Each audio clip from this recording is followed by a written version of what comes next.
It's not very good quality. Many of the hospitals are very dirty. People, like the bed sheeting isn't cleaned as often as it should be. I've heard some pretty scary stories. And then the private healthcare, the hospitals will not even accept you unless you have 7,000 Rand with you, which is about 21,000 NT.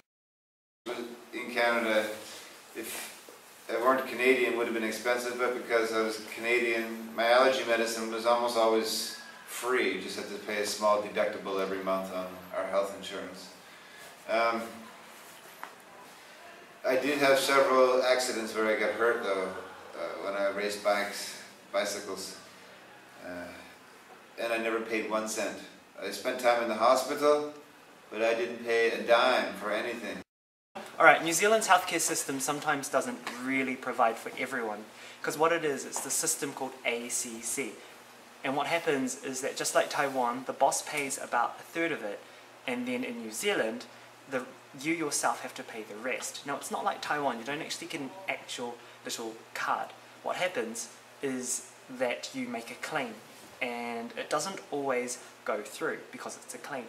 So even though, for example, say you could fall over and hurt yourself at work, you may or may not actually get compensation, so you will always have to pay first, and then maybe the government will pay you back. It's unreliable, and a lot of people don't like it.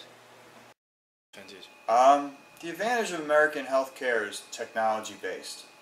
If you have a problem, it will get diagnosed very quickly and effectively.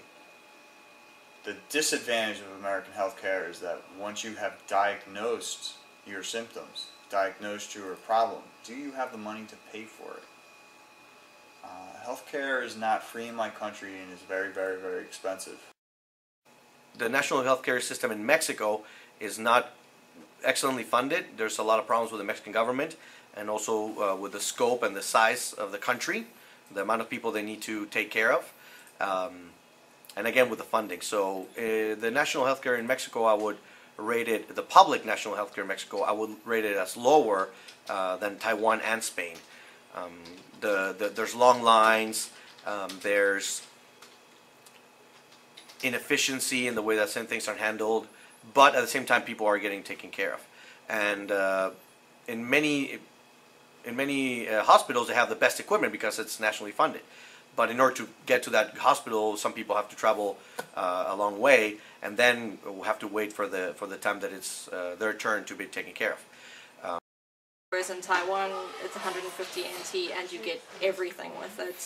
And it's really nice that they cover both traditional medicine and newer medicine, which is great. In Taiwan, I feel that it's very streamlined, so they do it in a way to make it logical and simple. So I like the fact that your healthcare card, no matter where you use it, they can pull out your whole entire medical history that you have in Taiwan. This is one of the good things about the Taiwanese healthcare system. You get an insurance card with your medical records on it. So you can go to any hospital in Taiwan, anywhere you want to, and they have your records. 过去我和其他人一样，总是抱怨健保费负担太高，健保费太贵了。可是当我知道妈妈生病了，而我自己生病的时候，发现健保如果没有健保的话，我必须负担很高的费用，根本不是我能够负担。所以我感谢健保，我觉得健保是一个很好的制度，是国外比不上的。